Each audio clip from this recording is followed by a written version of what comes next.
Goal, good health. All right, so last day in class, anyway. So we'll do some midterm review towards the end, and as of this minute, the finals on the Moodle for those of you watching elsewhere, physically here. I've included in these slides in the PDF, which is also up now, a little lagniappe, which if you're not from New Orleans, means a little something extra. Credit? Well, this is a class of trained practitioners. So one of the things that, I'm not necessarily going to test you on, but you kind of need to know at some point is some things for dealing with populations that Rasmussen doesn't necessarily talk about in a way that the industry doesn't necessarily talk about. So, for example, I don't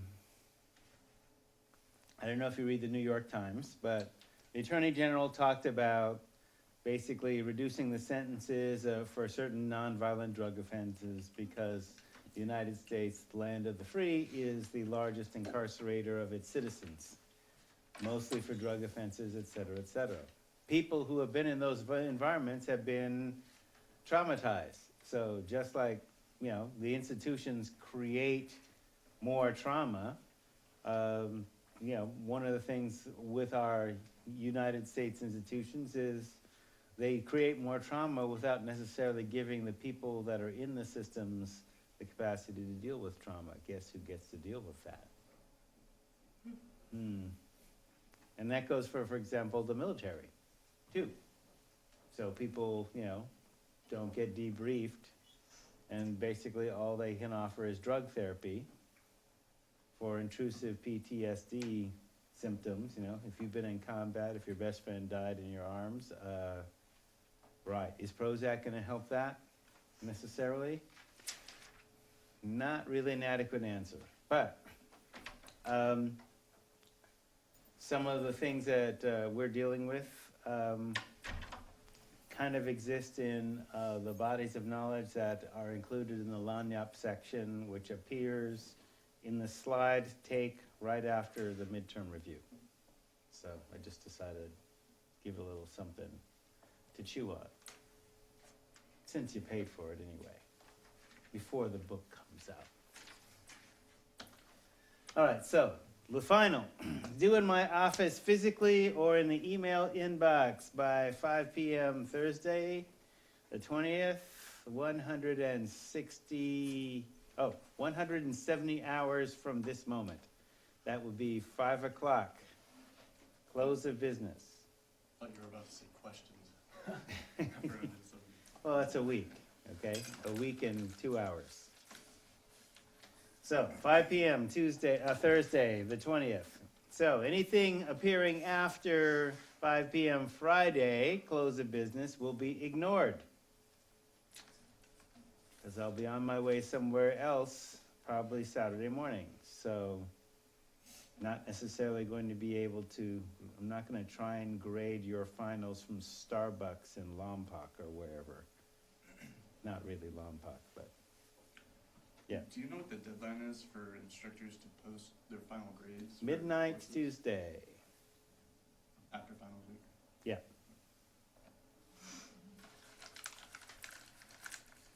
So this also includes for the deadlines Friday, any papers that are outstanding and assignments as well. I turned in my 2 more parts of my the addictive thing that we were doing out of the 4 parts. Yeah. But they were together and they're not graded yet on Moodle. I mean, you got them both though, right? Yeah. Did you give them to me the other day? Mm-hmm. Yes. Okay. I had to make a call. Do I get the final out? Do I do the final slides, or do I grade papers 15 minutes before class? As long as they're there. Okay. Okay. They are here. Okay. All right. Grades will be available Wednesday, the 26th. All right. Any questions on that? Good. Hearing none, we move on.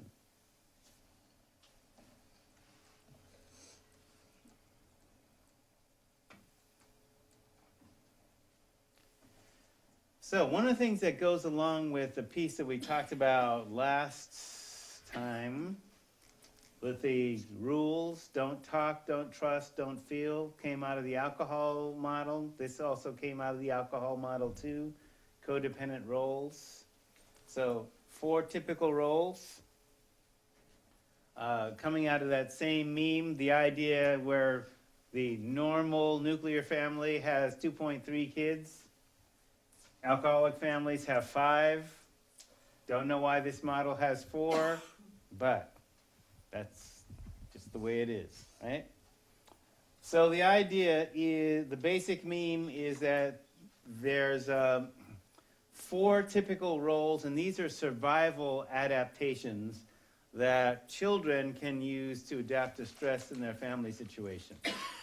And some of these roles you can actually see in that series Shameless if you get cable, basically looking at the 4 roles that we look at. So the super coper, also known as the family heroine, which is the female hero, correct spelling, not the drug, with an E, or hero. This is classically the firstborn child, the oldest child, but not always. They basically take over the role of the parent in the home. The outside world sees a workaholic, a successful perfectionist, A student, captain of the football team, et cetera, debate, forensics. They're perfect. But usually what this is being driven by is there's some shame in there, because shame based around the family situation. So if we're assuming a nuclear family, whether either parent is the one involved, whether it's mom involved or dad involved or both involved, this oldest child often takes the role of the parent because the parents are out of it because of the substance abuse. And so they're the ones that'll fix lunch and take care of the other kids, essentially raise the other kids. Sometimes, if both parents are also not only addicted, but for example, in dealing, I know people, kids who have basically been essentially the parent, the real parent in the family, because the parents were out of it. And sometimes this is the oldest child, or sometimes it was the more responsible child, regardless of birth order. Any case, super coper role, or family heroine or hero.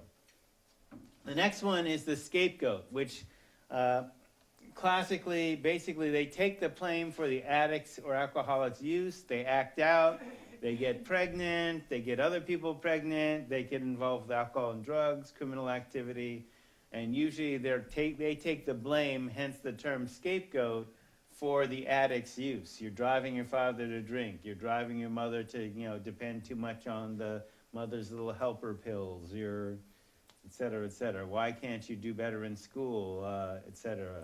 And so often in their active rebellion, they are often the first one to get clean and sober because of the level of truth-telling. What their truth-telling actually gets them in trouble, talking about telling the truth about and breaking the rule, the don't talk rule, by naming what the problem is. No, the problem isn't me, the problem is your use, so then they get further punished. The lost child. Now, when you see these folks in classrooms, so when this meme first came out, and we were basically dealing with school kids, the lost child basically copes through withdrawing into a private world. They're often the kid in a classroom who nobody notices. They're invisible. And because of the stress that's coming out of the family, there could be domestic violence, there could be lots of, shouting, yelling, fights, et cetera, the conflict between, around the scapegoat and the using, or the super coper. This person basically just withdraws into their room. They can have invisible friends. They basically retreat into a private world, a world of their own.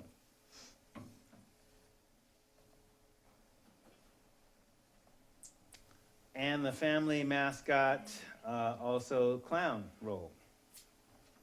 So you could imagine with the stress, these folks could basically cope with stress by laughter.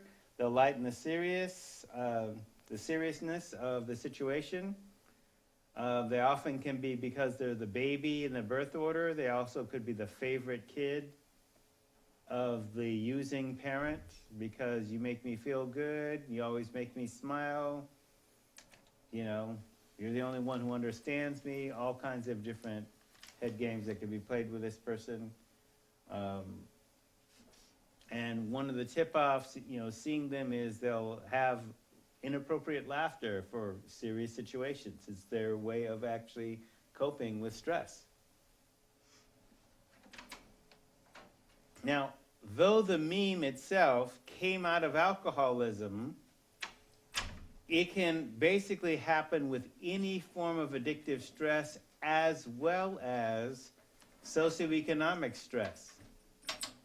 So, for example, in the examples of people who are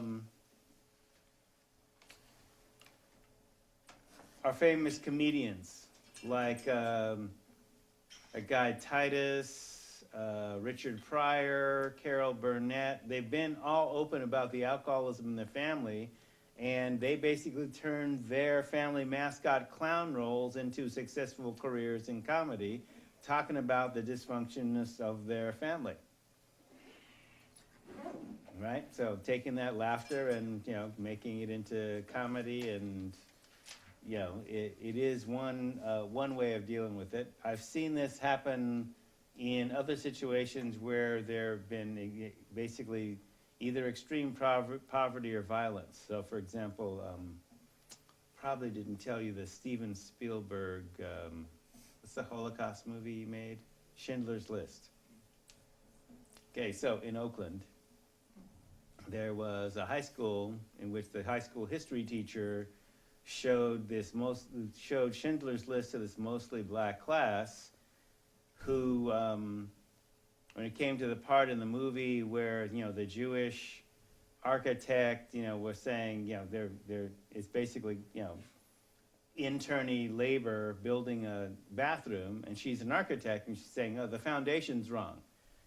You gotta stop or else it'll collapse, you know, foundation's wrong. So the Nazi colonel just shoots her in the head because she's stopping work, right?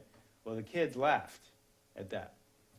And so, you know, the teachers freaked out, oh, black people are anti-Semitic, et cetera, et cetera. So they decided to have this assembly, okay, where Steven Spielberg comes up from LA to basically, you know, show the movie and talk about the movie. And so, you know, after they showed the movie in the question and answer period, you know, black girl stands up and says, wait, so thank you for coming, but we didn't laugh because we thought necessarily that it was funny. We thought it was fake. Right? Because we've actually seen people, you know, like our friends get shot in the head right in front of us, and it didn't look like that. So we thought it was fake, so we laughed. And basically, our history teacher did not tell us about what the Holocaust was. Just said we were seeing a Steven Spielberg movie. And by the way, weren't you the one with the Indiana Jones movies? So all we knew was the, you know, Steven Spielberg, Indiana Jones movies, and isn't there a scene in the first one where, you know, this guy's facing him with a sword and Indiana Jones picks up his gun and shoots him in the head, boom, ha, ha, ha. Right, wasn't that you? And then the next one where, you know, the guy has something else and he goes for his gun and his gun's missing, ha, ha, ha. We thought it was funny. Right? So, yeah, right, you witness violence. Sometimes inappropriate laughter is a stress response because you feel uncomfortable, and the laughter was a way of coping with the stress. Now, maybe that's inappropriate to someone who hasn't ever seen that. But you will see also with combat vets, people who've been in prison, their response to great trauma is to, like, make jokes about it. Gallows humor, we call it, all right? So when we're talking about these memes, go back to slide, thank you. All right, the original meme came from alcoholism and our understanding of that in the 60s, 50s, 70s, et cetera, but now we can see this type of pattern stress response showing up in other situations. So the chief codependent is the non-using spouse role, if they are a non-using spouse. So basically what they do is they shield the addict or alcoholic from the consequences of using. So for example, if they use too, they help protect the supply. But if they don't use, then basically they'll call in sick. They'll do all kinds of enabling behaviors, call in sick at the job, make excuses, get out of social engagements. Okay, you know, oh, your father has the flu, et cetera, got a cold. Sorry, couldn't make your game. Car wouldn't start, you know. Okay, so if both the chemically dependent person and the codependent person are using, of course, you have two addicts in the dynamic that engenders. All right, so if the chief codependent, that is the non-using spouse in the nuclear family, get in recovery, they can serve as a healthy nucleus. Oftentimes, one of the things that often happens is this could be one of the causes of single-parent homes where, you know, essentially whether the parent is in the home or not, they essentially disappear. And the functional one basically holds it together. And sometimes they may actually be physically absent and just gone from the home. So with the codependent roles, the super coper, the super achiever, basically can take over the role of the parent in the home. Outside world sees a workaholic, a successful perfectionist, which, you know, society loves that if you're productive. They also represent the family to the rest of the world. Straight A student, star athlete, the go-getter. Their success in the world is used to cover their shame psychologically and emotionally. So recovery for them can mean opening up to dealing with feelings of inadequacy, which often drives their push for success.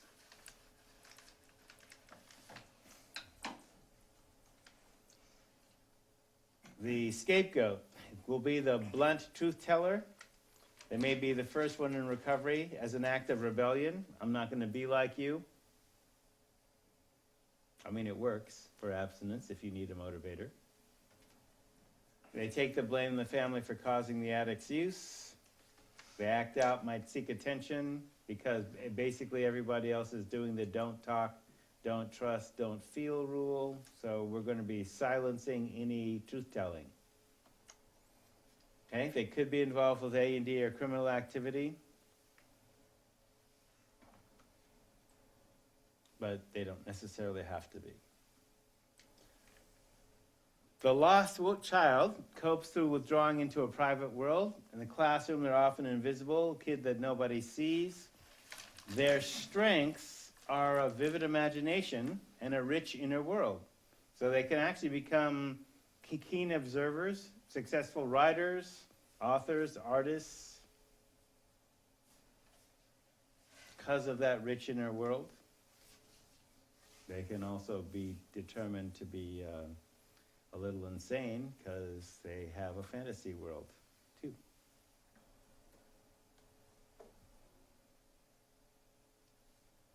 Family mascot or clown, basically as I talked about, Richard Pryor, Carol Burnett, Titus. Coping with stress with laughter, lightens the seriousness of the situation. So these roles can appear by birth order. They can appear in one person. I see it. One person over their lifespan. Go ahead. I was just going to ask how common it was for people to be more than one of the roles. Pretty common. I'd be the super coper and the clown, so I thought that was kind of right. Weird. They're survival roles. They're patterns that people can observe or they can take on. So they can appear by birth order. They can, several of them, one or more of them can appear in one person. They can also change over a person's lifetime. I've seen the scapegoat become the family hero because the family hero got alcoholic and fell apart. And so the scapegoat got clean and sober and stepped up. And part of recovery is telling the truth, so I'm used to doing that and being blunt anyway, so.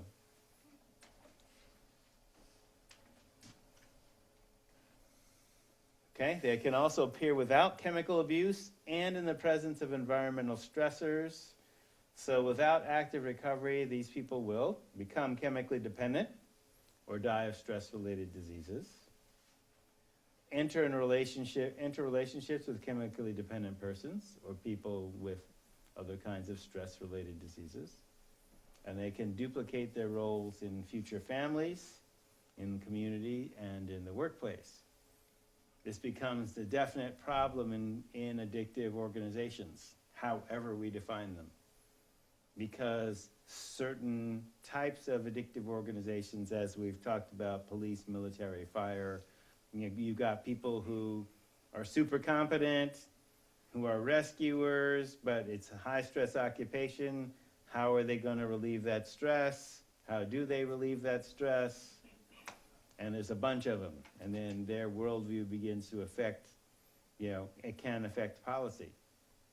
So, for example, when Ronald Reagan was president and his oldest daughter basically said, look, he's a child of an alcoholic.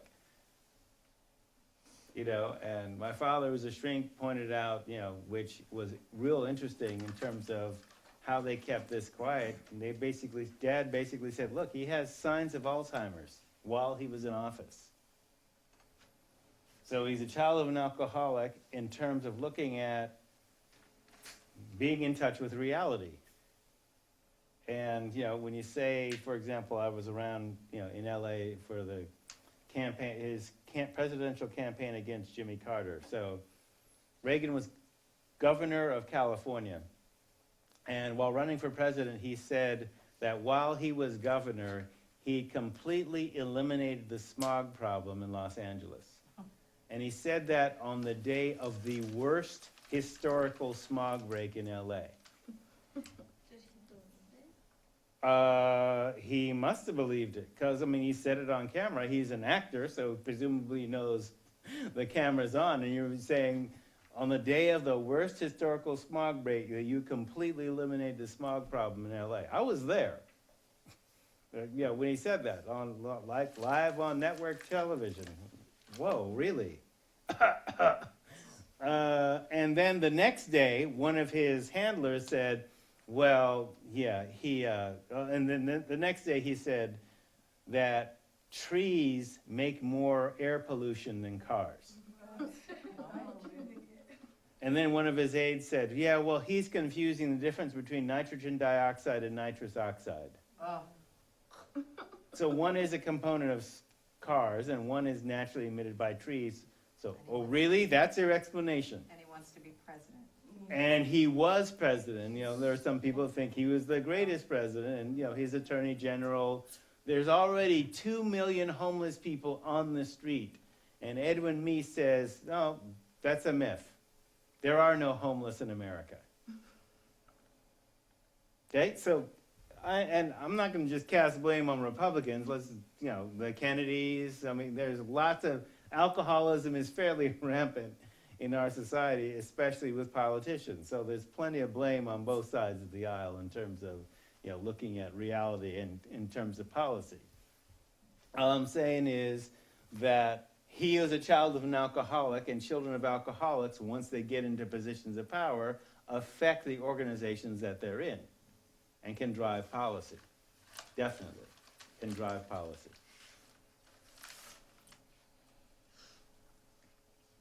I don't know if I should tell you this. Well, I'll tell you it. Why not?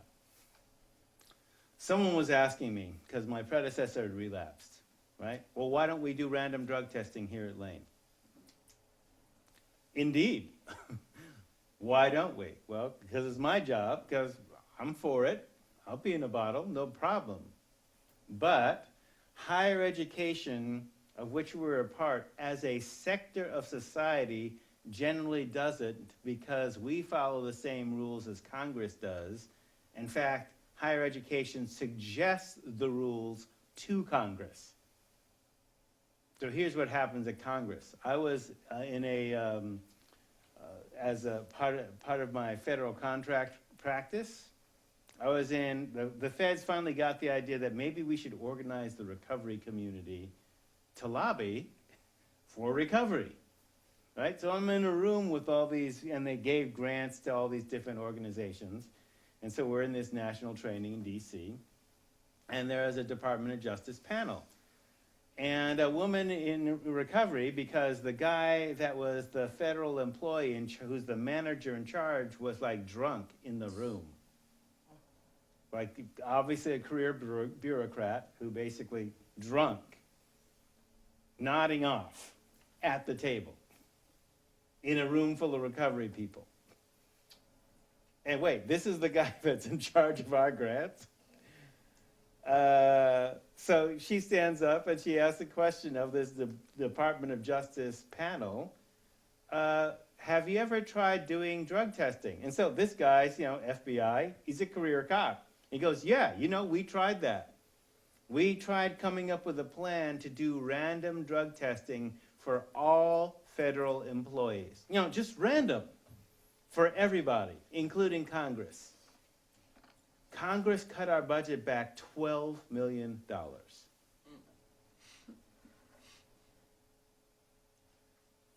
I told that to DeFazio, is it, our local congressman, and he goes, well, Mark, probably, most congressmen, people in Congress have a problem with alcohol. I don't know about illegal drugs. Peter, yeah. So they cut you down just for suggesting it? Yeah. They cut you.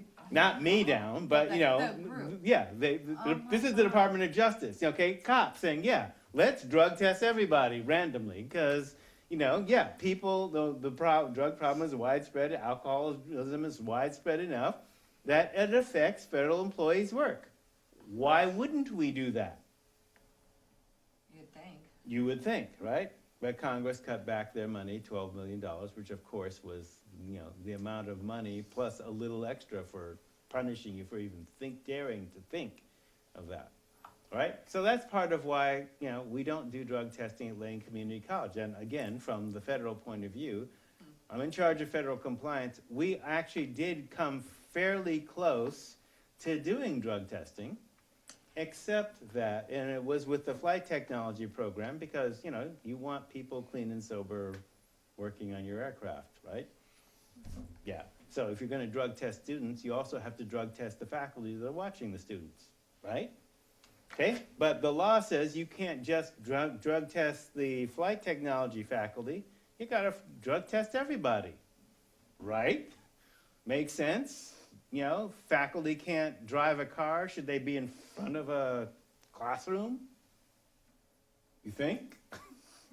Too drunk to drive a car? Maybe too drunk to be in front of a classroom? Do you think? Maybe? Just a little? Well, the feds backed off.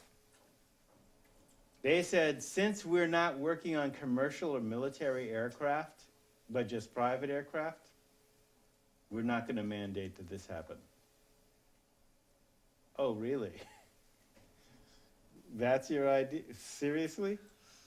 So, again, when we talk about addictive organizations, you think I'm justified in saying government, military, corporation? So if you're working in one of those situations, you have to definitely do really good self-care because it can be crazy making.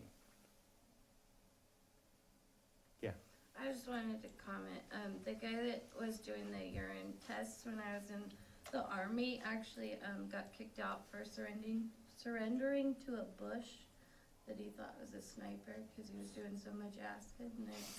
And I just thought it was really funny that you're talking about it. And that was his job. That was it. So. Surrender to a bush that he thought was a sniper. What kind of bush was this? I don't know, but all I know is that because we saw the MP coming up and the guy was like on the ground with his head, like his hands over his head, his face in the ground, And then the dude's like, come on, get up, let's, like, talk to me or whatever. And he was like, get down, he's got a gun. And just like, so I don't remember, probably like an old hand or whatever, but yeah. Yeah. I just remember it happening and thought Yeah. it was really funny knowing his job. Then we wonder how our own guys get shot by our own guys. Friendly fire Yeah. ain't friendly. Yeah. So part of these roles can also, one of the things when I examine my family, because when you look at, when you read a book about, some kind of psychopathology. So yeah, I'm the firstborn. I was the super, you're going to college because you have to be the example for your siblings. And then, my sister got several credit card accounts as my mother at places like, Macy's and Saks, when my mother had accounts and ran up her closet was packed with all this expensive stuff while she was, a young adult and teenager. Hung out with gang members, et cetera, et cetera. Brother could be seen as the lost child, though he wasn't all that invisible. And, my kid sister, Leslie, the family mascot and the baby of the family, but also the first doctor, because she went to medical school and I didn't go to medical school because of, rebellion, right? So it's not like I'm a failure for not being a doctor, because I get to see people for an hour. My father only gets to see them for 15 minutes and just gives them drugs. I give them skills. Nice. So, hey. Anyway, the don't talk, don't trust, don't feel rule. So codependent people who are not in recovery replicate and create codependent systems, because what else is there for them, right? Codependent systems are closed, rigid, hierarchical systems. So just like Terry Tafoya said, I quoted him the other day, dysfunctional is functioning in the presence of great pain, not non-functional. So in codependent and addictive systems, the boundaries are vague or non-existent. The roles are not necessarily selected by choice, but they're kind of forced upon you in terms of what you need to do for survival. Chaos and crisis are normal. And the truth is told only to the degree that you need to maintain the system. So definitely where something has a need to know. Suspected of being an addictive organization. And mixed messages are definitely the rule. So people, so when I talk about, someone asked me the other day, what do you mean by oppression by confusion? Well, if you're basically moving from crisis to crisis, and you're continually creating a crisis, and you don't tell the truth, or the best way to lie is a half-truth, then that's a mixed message. Right? So, and that's how you know if you're in an addictive system, if those kind of things are going on. So, double meanings, disinformation, or anything that produces confusion are used to maintain control. So, oppression by confusion, you create confusion, then you have the control. Because if you're the one creating the confusion, then you know what's going on and other people don't. They're reacting to the confusion while you know what's up. Now, there will be clients you will run into who, once they, if they're used to living in chaotic environments, and chaotic environments are where they live, once they get into a stable situation where it isn't chaotic, they feel uncomfortable. And sometimes they'll even create chaos because they're more comfortable with chaos than calm. And sometimes if they are in a period of stability, because look, we're in the treatment field. We're trying to teach them to create stability, to be calm in the face of chaos. And so if they're going to be calm, they experience calm, they're like waiting for the safe to drop. Sometimes they'll create chaos, like self-sabotaging behavior, because they're more familiar with that.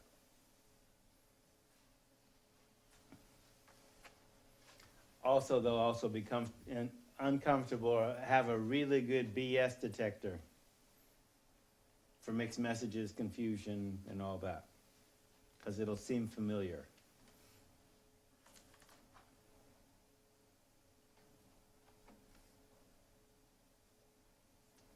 So, codependent people duplicate the characteristics found in the family internally with that don't talk, don't feel, don't trust rule. The idea about they don't know what's real, so what is reality is not a philosophical or a other type of a philosophical question. It's like they literally don't know what's real. Boundaries? What are boundaries? What crisis? I thought it's always like this. It's under control. We have great leaders. So, internally and then externally in whatever workplace or organization that they're in. So the other day when I started talking about emotional equations, part of the don't talk, don't trust, don't feel rule, of course, is in not feeling, is people are unable to identify their feelings. So one of the things we try and do, besides giving them the notion that drugs are feelings. So if you tell me your drug combination of choice, I can tell you both what feelings you're generating and also what feelings you're covering up, and name them, even though you may or may not be aware of them. So with emotional equations, right? So people, just like this slide showed the other day, people who have been subject, for example, to an abuse and denied the ability to protect themselves or protest or whatever, can have memory gaps with that. Depression, and their anger can become depression, gets stored as depression. Depression's painful. That pain must be relieved, whether it's suicide attempts or other addictive behaviors. So expression of that anger, becoming aware and expressing that anger, is a sign or step toward health. All right, so one of the things we do primarily in treatment is we talk it out. As some of your classmates have demonstrated in treatment, we have journals, write it out, display it as art, make collages, basically attempt to reframe them by saying anger is an expression of hurt. So if you're angry, how did you get hurt? Where did you get hurt? What kind of wound is it? Is it a burn? Is it a cut? Is it a scrape? Is it a big owie, little owie? Is it a bone break? Then, we're using that as a metaphor, but how do you heal it properly? So if you have lost something, and that could be your loss of safety, create something in response. So creating, for example, a level of some type of expression, either artistic or creative, something that you can get it out and see it for what it is. So if only you can create, your active creation is an inner sanctuary, that's positive. And if the only thing you can create is a community of those who can see your pain and help you heal it and keep you honest, that's one of the powers of, for example, self-help groups like 12-step groups, because at least you have a community of people who've gone through the same thing and who don't think you're crazy for talking about it.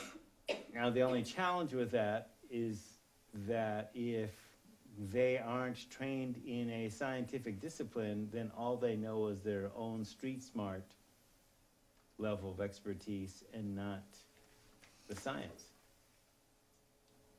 Which is why we tried to infuse the science in the field starting 20, 30 years ago, such as it is.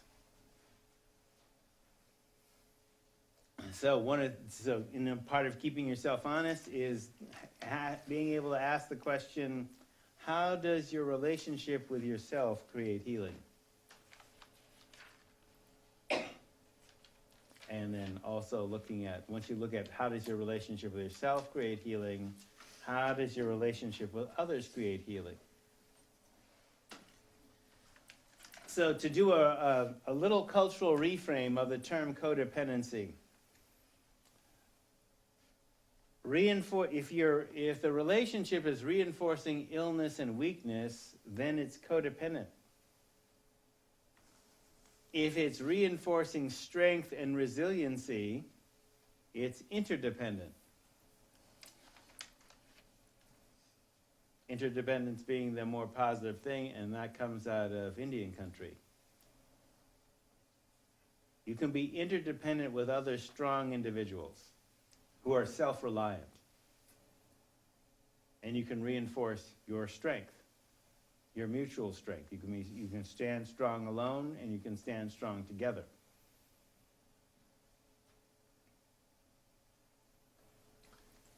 But often, sometimes the same activity can be codependent behavior as well as interdependent behavior. It just depends on the intent and what you're doing.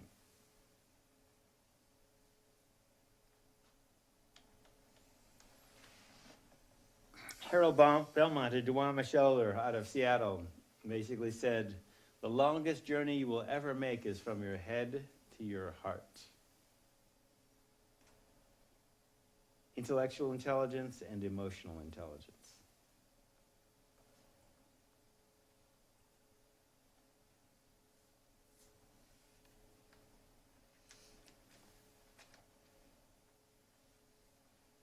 All right, so to transform the anger and depression. So depression multiplied. If anger denied expression multiplied becomes depression, and anger plus expression multiplied, either in equal or greater number of times, becomes health. Depression multiplied must be transformed, or various addictive behaviors can develop. So that transformation starts with acknowledgement. So you do the hardest thing first, algebraically. You go to the center of the pain, or the yucky or ucky, and look at it. If your life is a pile of poop, make compost. But in order to do compost, you actually have to mix it with stuff that will accelerate the composting process. Good earth, organic material, and then cook it till it becomes fertilizer. And then you can use it. But you can only use it if you work with it, detoxify it. So take, for example, a relationship with a couple. 1 + 1 equals n. N is the unknown, and so a relationship with a couple is 1x plus 1x, if we're talking algebraically. Let me show you what that means. So x is the unknown. So just like on Facebook, Facebook is basically advertising where you're the product. That's the point of view from the corporation called Facebook. You are the product. And that's how they use it to sell products to you by who you friend and all those other kind of things. Right? You may think it's a tool for self-expression, but from their point of view, you're the product and we're using you to sell other people's stuff. And to sell you stuff, right? But you don't always necessarily put the bad stuff. You don't put your flaws on Facebook any more than when you're first starting to date somebody, you basically tell them your flaws. You hide stuff. It's your baggage, right? So X is the baggage, the unknown baggage. All right, so is there baggage? Is the baggage from past relationships? Is there current kids? Somewhere or whatever? Right? Is there past pain from past relationships? That's also X. Abuse? That's also X. Okay? Relationship addiction? Why are you in it? So, the relationship. Why are you in the relationship? So algebraically, that's 1 plus the baggage plus the why you're attracted to this person. Why are you in it? You may not be aware of that. Some of what's driving your ex is, some of your unknown stuff is driving why you're in it. Past abuse, past patterns from relationships. So when you add those two things together, it's not just 1 plus 1. It's algebraically 2x squared, y squared. That's why relationships can be so complicated.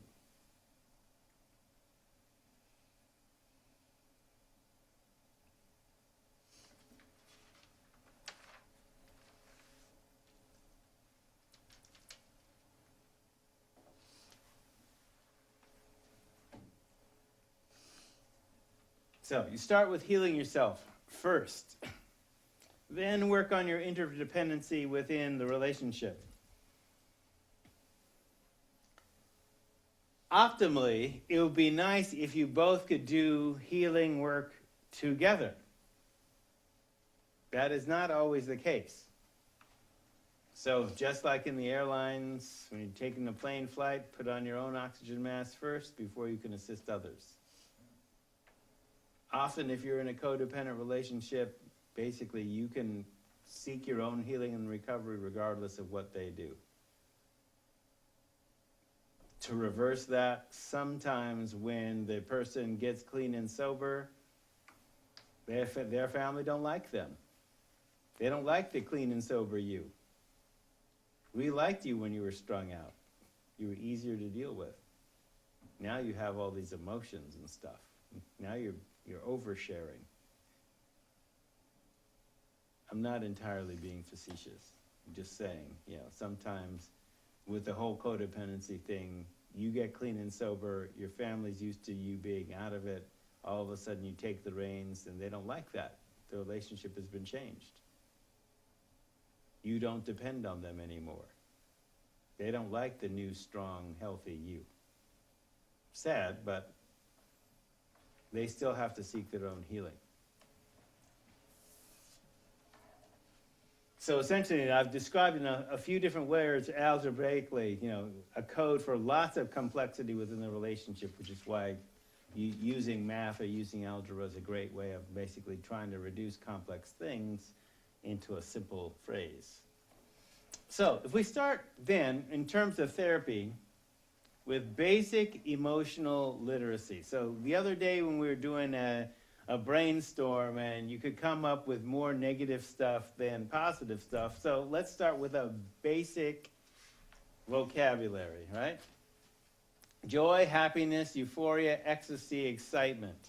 Now notice I started with the positive ones first. Okay, joy, happiness, euphoria, ecstasy, excitement. And then fear, anger, hurt, guilt, depression. Now, obviously there's more than just 10. But you can start mixing and mashing them. So you can think of them, for example, mathematically. Joy plus happiness equals satisfaction and contentment. Seem true enough? Okay, anger equals hurt, pain, and then anger. So anger is covering up hurt. Fairly simple equation in counseling theory. It's easy to see that somebody's pissed off or that they've been hurt somehow. Okay? Anger as an emotion, as an energy, if you will, wants to explode. It wants to explode out, but it can't a lot of times, particularly if there's a power dynamic. So if it can't, it often turns inward. So that's where you start seeing self-injury behavior. They can't explode outward, so they start cutting, or eating to stuff, or getting hooked on violent video games, or porn, or whatever. So loss plus anger equals sadness, plus grief, guilt, and hurt.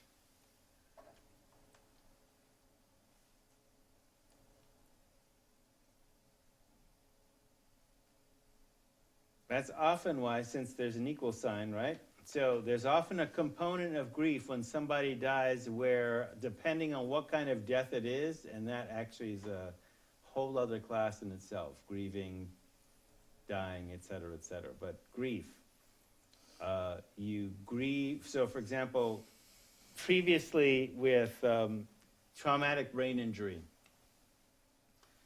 most people about 75% of the people who are traumatically brain injured got traumatically brain injured under the influence of something, got loaded, went driving, left the car through the windshield, 6 months in a coma, had to relearn to pee and walk and all that kind of stuff. 3 years of recovery, they're not back to what they used to be. So they're grieving the loss of what they used to be. There's some anger there. So you would think, okay, your nervous system has been damaged, your brain has been damaged. Why do you do meth? And what does the meth do? Well, in addition to instilling a rage, because you already feel a rage, as well as grief and loss, it makes you feel competent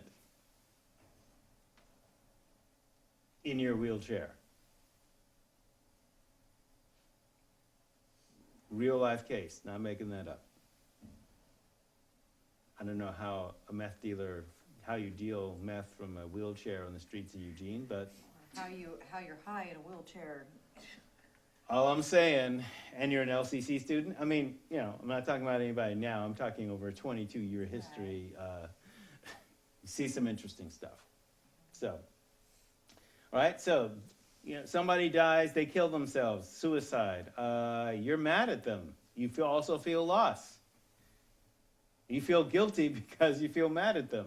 Why did you abandon me? Why did you leave me? Et cetera, et cetera. Guilt and hurt. So there's a complex of emotions. So loss and anger always has an element somewhere of sadness, grief, guilt, and hurt. Being able to identify those separately gives a client and or yourself a handle into beginning to heal. All right, you lost something. What do you have left?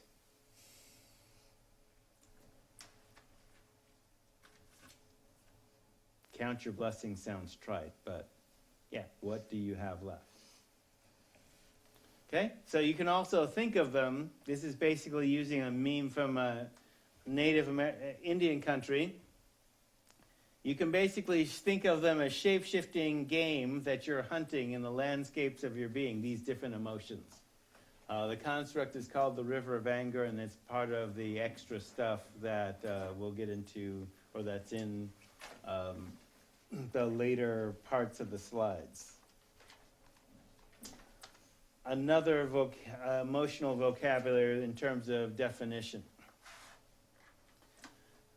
Beginning emotional vocabulary. So joy equals past or present pleasure.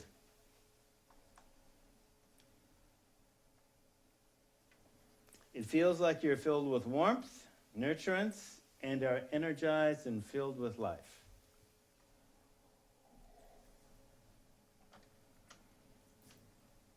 Happiness is present emotional fulfillment.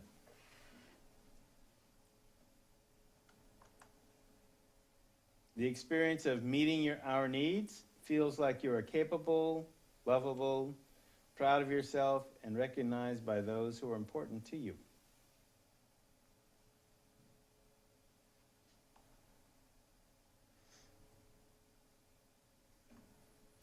Fear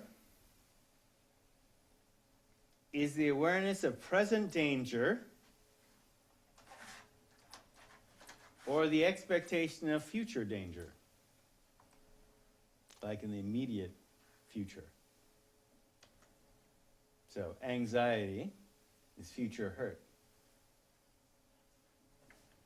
But when somebody has an anxiety attack,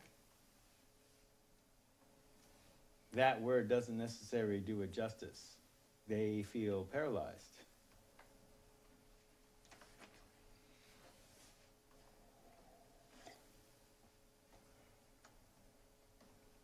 Anxiety is the expectation of hurt or loss. Feels like something bad is going to happen. And really bad. Shortly. But it's not here now. But there might be some cues people are picking up in the environment.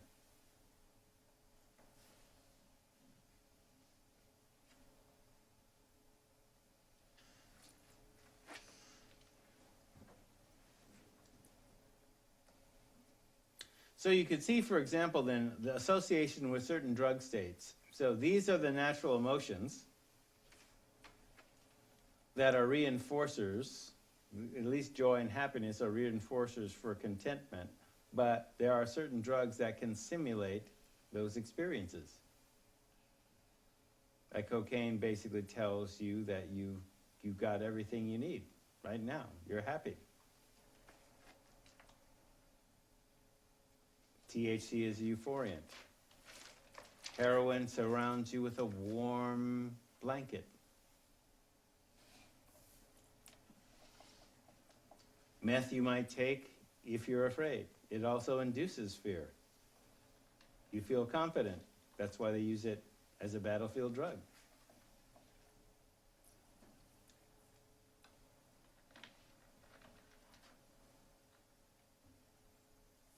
Hurt, present pain, the experience of loss or injury. It also feels like sadness or depletion. Anger is past or present pain expressed. So it's the outward expression of hurt. So hurt comes first. And then usually the reaction to hurt is some form of anger. Even if you do it to yourself, stub your toe, get a splinter, paper cut, cat scratch.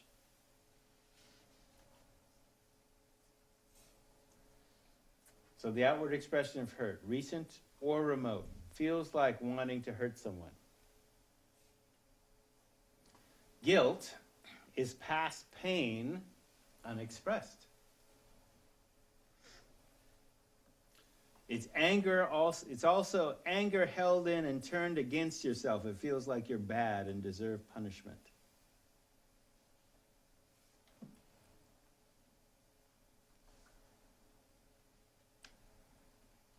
Depression, past pain chronically unexpressed. It's a pattern of reacting to all hurt by holding in anger. It feels like your energy is depleted and you feel lifeless. So one example, visually, just like I showed you the diamond in the rough. So let's say you have a green heart and it's vital.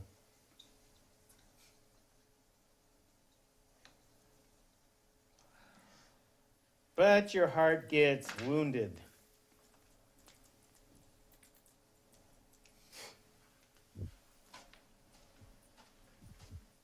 There's another one right in front of it. Another red one? Yeah. Okay.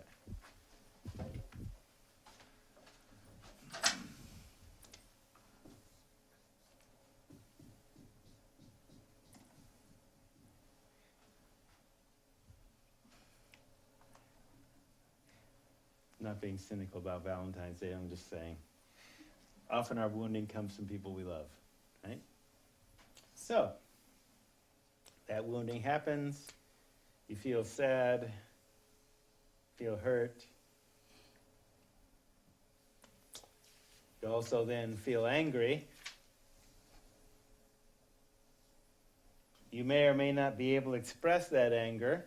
So notice there's a lot of energy here. If you're going to stuff that and not feel it, where's my black marker? So you put it in a box, like a safe, with a combination lock on it.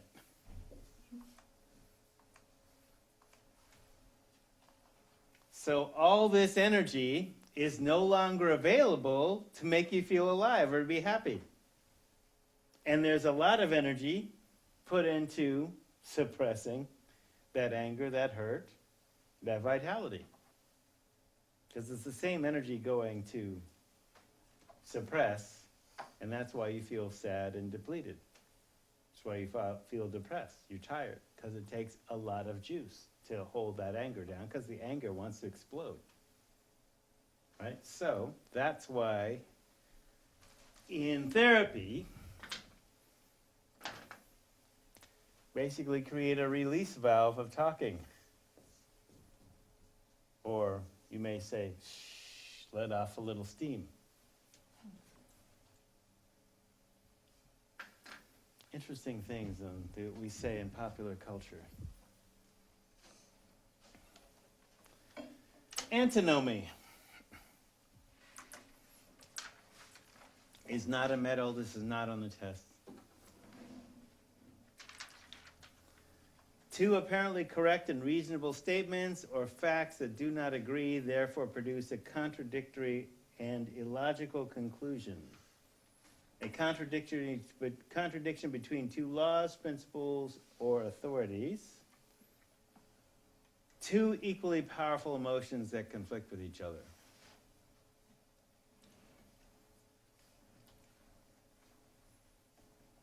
You love your significant other, but you hate their addiction or illness or injury. You wish they'd stop. Should you stay? Should you go? Should you stand by them? Leave before you die anymore? Antinomy. I was first introduced to this concept in a science fiction book where the guy describes, take two people in love, heterosexuals, Catholic heterosexuals. They've set the date. They bought the dress and the tux. They picked out the china. 2 weeks before the big day, she gets a calling. So if you don't know, if you're not Catholic, what that means is she wants to become a nun. He's devastated because he's losing the love of his life to Jesus, to God. As a Catholic, he's supposed to be happy for her. But as a man, how are you going to be jealous of God for taking your woman? Antinomy. Equally powerful emotional propositions, and so we can understand this within addiction. That love-hate relationship, that jealousy, guilt, that, lots of different, so antinomy often drives addiction in terms of you want to cover it up. This is why often people will drink.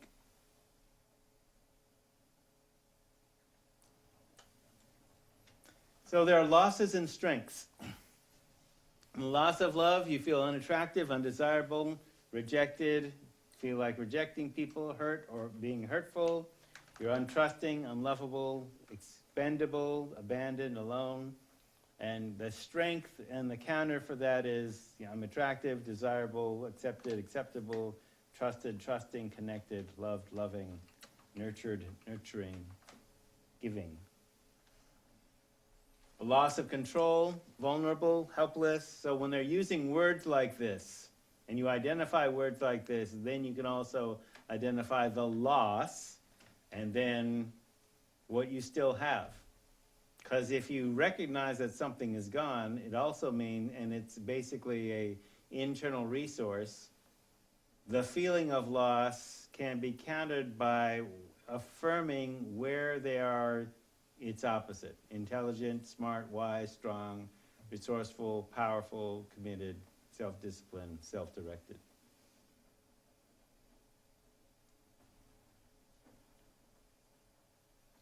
Loss of self-esteem, embarrassed, losing face, feeling foolish, feeling a failure, unimportant, humiliated, worthless, shameful. I'm valued, I deserve, I'm a person of worth. Noticed, valued, recognized, celebrated, acknowledged, honored, proud, prosperous, appreciated, successful, worthy, deserving, important, significant, needed, wanted.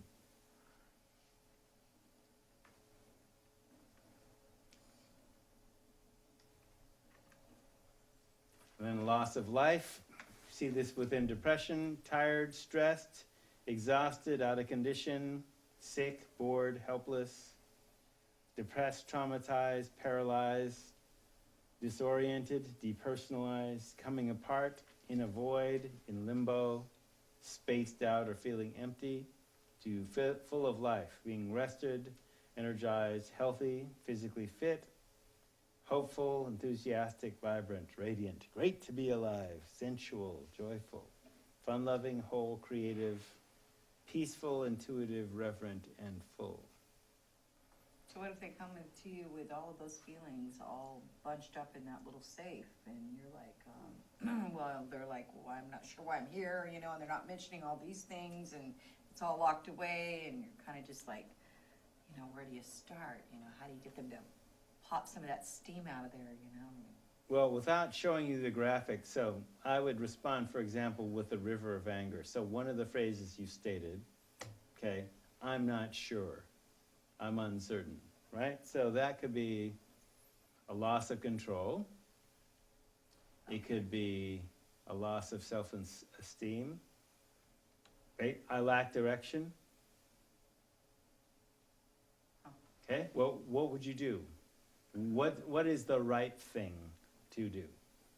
I mean, you can give them direction or affirm a direction that they're already in by finding, okay, like with alcohol and drug, we're allowed to be directive. Actually, it kind of demands that we be directive. Stop using. Like, stop using everything immediately now. Okay, you can't do that. Use less. But don't be surprised if you fail, because maybe you can't just drink one because your tolerance doesn't indicate that you can do that. Right. But I'll tell you that as a fallback, but you know, I'm saying it's probably better just to do the harder thing and stop using. Then, once you do that, here's the next step. And we've got steps for like, not just 12 steps. We got more steps beyond that. All right, so this kind of gives you tools to basically deal with their emotional world, because when they stop using, some of the emotions they were using to cover up start coming up. So you always got material, even when they say they got nothing. All right, you feel numb? Yeah, I feel numb. Okay, well, if you're numb, that means you're probably, not that you're not feeling, you're here. There's something you don't want to talk about right now because it's exhausting.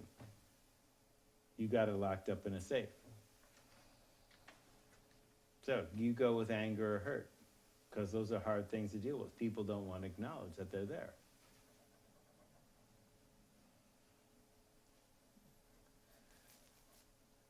Let's see. All right. Here we are just before Lanyap. So I'll do a midterm review, but before we get into midterm review, just let me show you.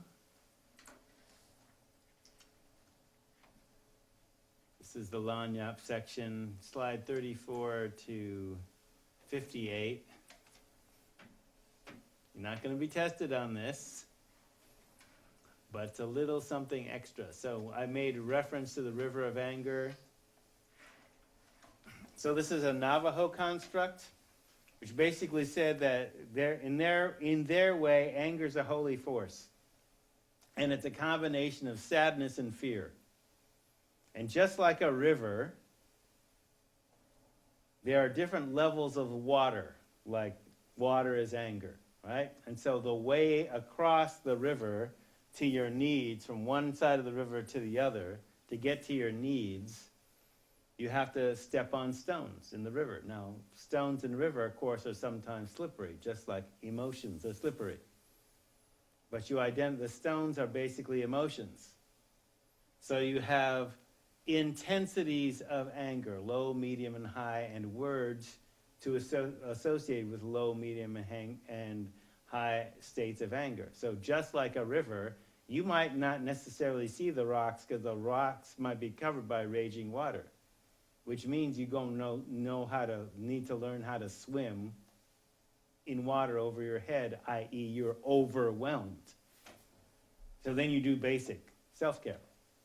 But you try and identify different emotions: dejected, depressed, afraid, frightened, timid. So different synonyms for fear, different synonyms for sadness, which is also loss, and you just basically pick your way across the river till you find what the core need is. What is dejected under sad? First one? Dejected is sad. It's a synonym for sadness. Right. Yeah. All right.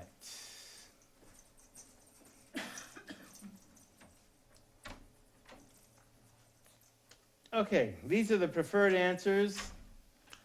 So neurotransmitter is C, chemical used specifically by nerve cells to talk to other nerve cells, purpose of an addiction, to obscure positive or negative internal process. Addictions can be broken into 2 categories: process and ingestive. 5 cultural views of addiction. Few people miss this. So, sin, disease, maladaptive behavior, that's the standard Western view. Native view, life out of balance, or the Hopi word koyaanisqatsi. The African American construct, addiction is weapon, addiction is slavery.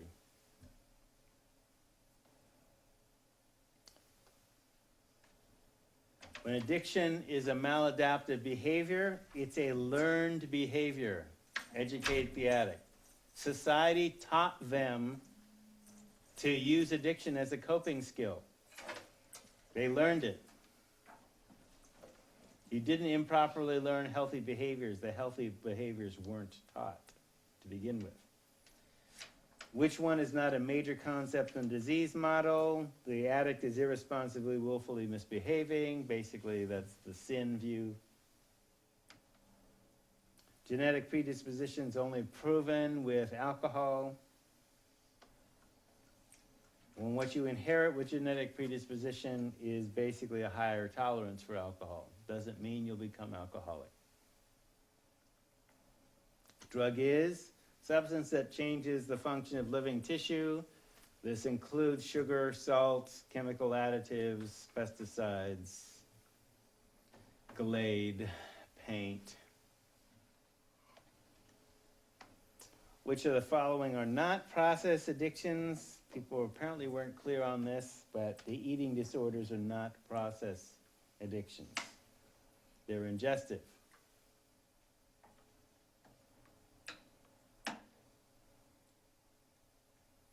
Poly and cross addiction refer to many types of addiction, the fact that they may overlap.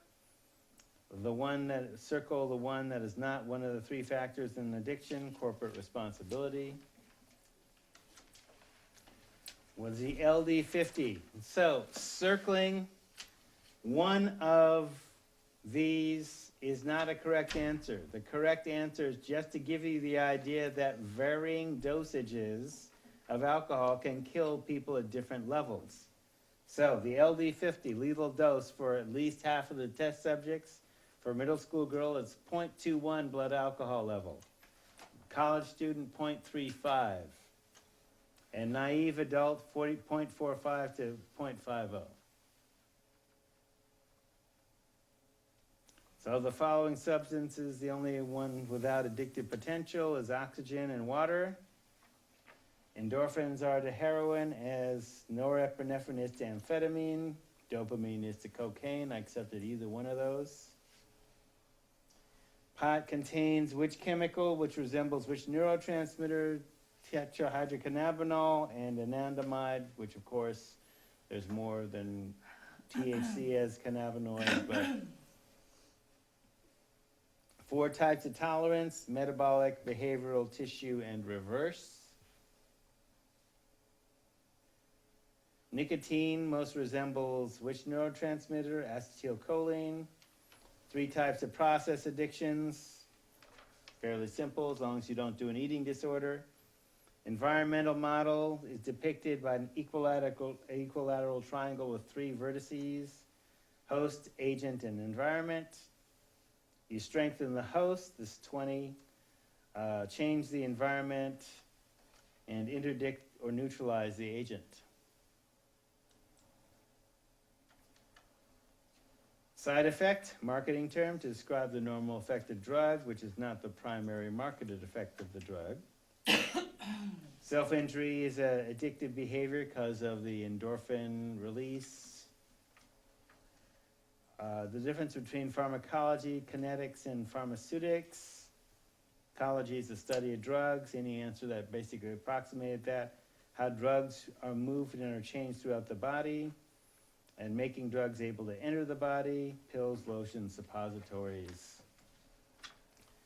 Cravings are persistent, intrusive thoughts. Neuropeptide Y is basically, its effect is to reduce activity, increase food desire.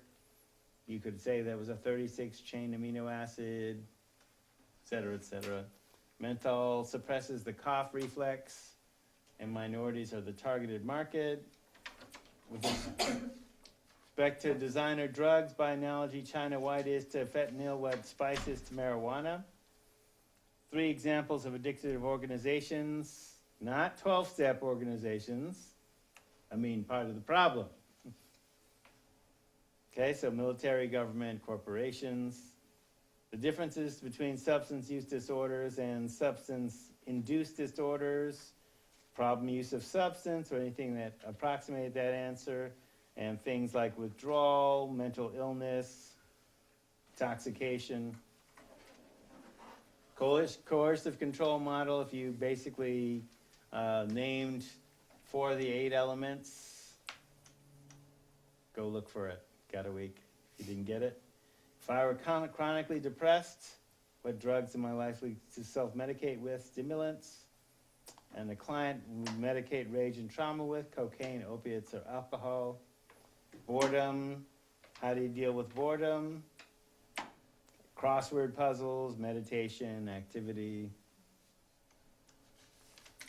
And 6 of 11 DSM-5 criteria indicate mild to severe intensity of substance use disorders. So basically on the midterm, since the syllabus defines an A as 50, anything you got above 50 is extra credit.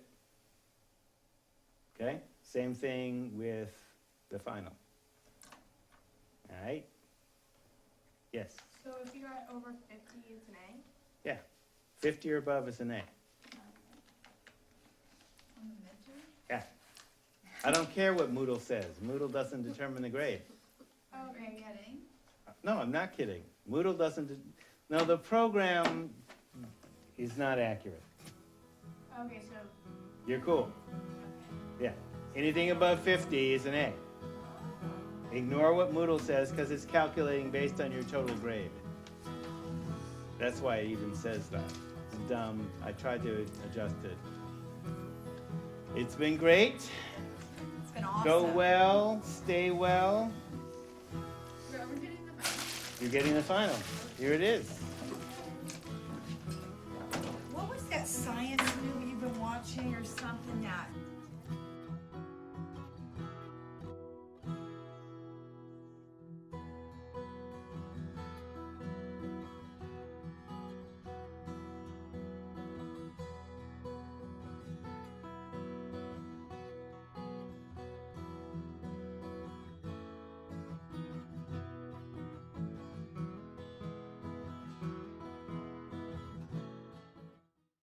Lane Online. Learn, unlearn, relearn.